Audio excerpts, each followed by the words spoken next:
Hey guys, welcome back. It is the moment of truth, the final results. We're gonna pop these babies off and see how each one of these peel bases compare to the others. And I'm just gonna give you a little FYI. I am really struggling with my allergies right now, so my voice might sound a little funny. I might sound a little congested. I'm fine. It's seasonal allergies. I get them every year. All right, so we tested 5 peel bases, or I tested 5 peel bases. So on my pinky finger, it was 𝕬𝕐. My ring finger was VIVIDips. My middle finger, PeelEze. My index finger was 𝕬𝕝𝕟21, and my thumb was Holo Taco. I did 2 full coats on each finger, and they've held up pretty well. I will give you a little spoiler, and I did have one pop off about 3 days in, and then another one about 2 days later. So day 3 and day 5, and it was the same brand that popped off, and it was PeelEze. That's the one right there. It popped off. I reapplied PeelEze. I glued that baby back on with my dip base, and it was fine for another 2 days, and then it popped off again. But you know what? I use 𝕬𝕐 on a regular basis, or I did before, and the same thing would happen with 𝕬𝕐. I would get a pop off, I would reapply the 𝕬𝕐, and then glue it back on with my dip base, and a couple days later, it would pop off again. I think that once the seal is broken, that you just don't have the same longevity, because, you know, water, when you wash your hands, can seep in there, you take a shower, and because it's water-based, you know, water will soften it, dissolve it. Yeah, I just think once you have a pop-off, you're at risk of losing it until you redo. Anyway, so these are the tools that I use when I am removing my peelies. I always keep my cuticle clippers nearby just in case, but I tend to not use them at all unless I have to. This is a cuticle pusher. It has a pointy, flat end, and this is the tool that I use the most because it really enables me to get up under the edge and pop off easily. This is my hand file. For breaking the seal, I mostly use the coarse side, the 100 side of the file, and I always have my cuticle oil nearby as well because I use that. So I am going to do a little bit of filing. I'm going to break the seal around the free edge by filing down each side and the tip and around the bottom near the cuticle. I'm going to go around that curve of my cuticle a little bit at the bottom. And I'm going to do this on all 5 nails until I feel pretty certain that the seal is broken on all of them.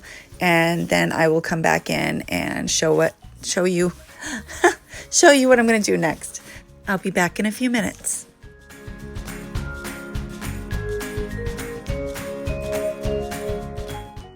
Okay, that was a little white lie. I'm back. I just wanted to mention before I forgot to that I have this set on for a full 7 days. And the only pop-off I had was the PeelEze on day 3 and then again on day 5. And I believe that only happened because the second time because the seal had been broken. And it could be that it popped off because I did not seal the edges and cap the free edge well enough to keep that one on. I make it a point to cap and seal all the edges of my nails with my top coat. And that helps keep my manis on longer when I'm using peel base. So hopefully that's helpful information. I'm going to get back to filing and I'll see you in a minute.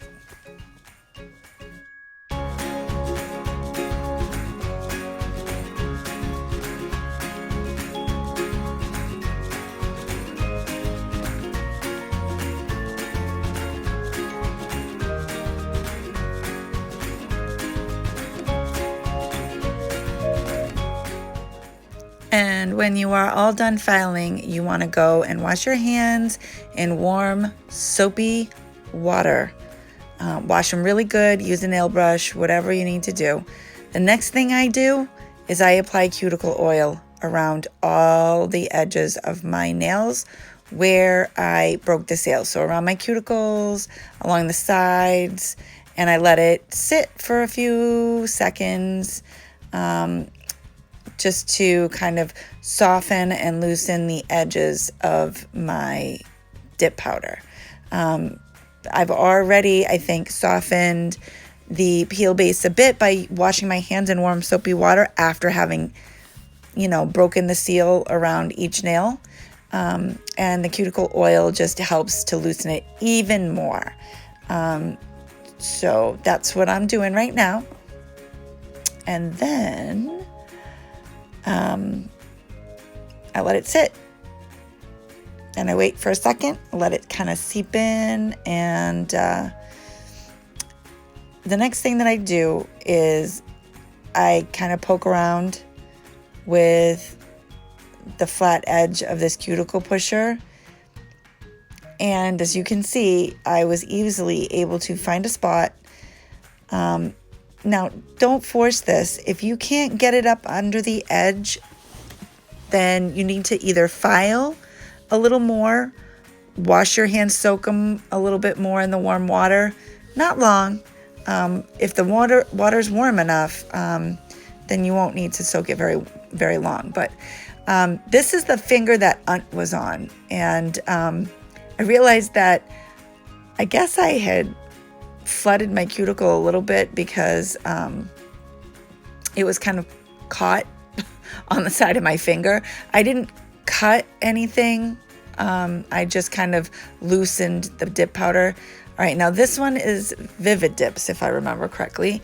And yeah, that one popped right off too. I was able to get it up under the edge.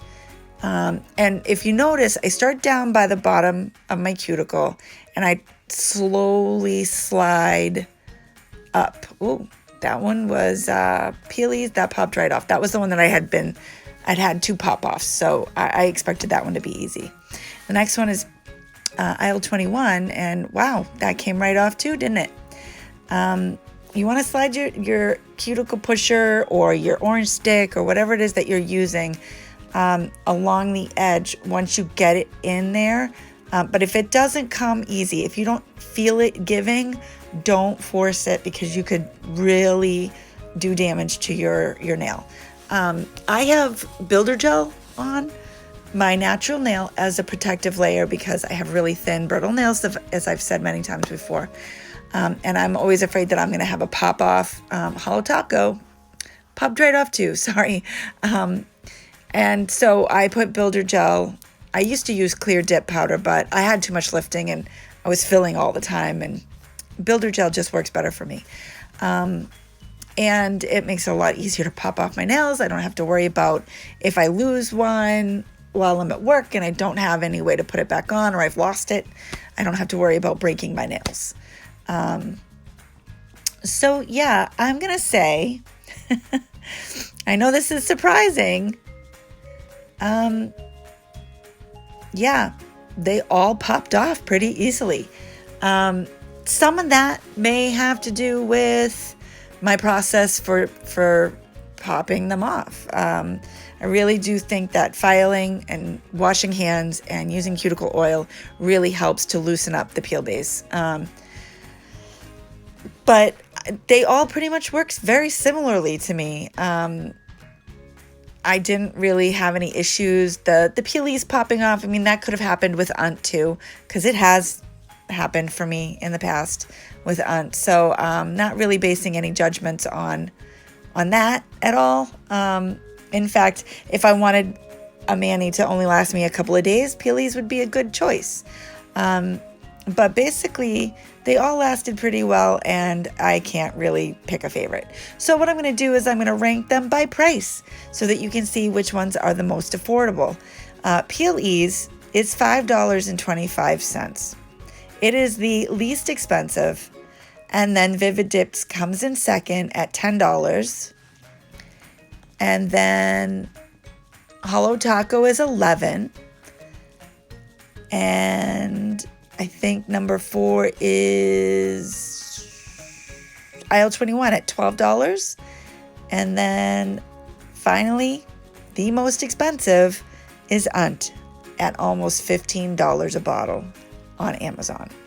So there you have it. Final results are they all work. Comment below and let me know what you thought of this video. Did you get a lot of useful information out of it? I hope that you will come back and join me again. And my next Mani video will be coming up very shortly. Thanks for watching. Bye-bye now.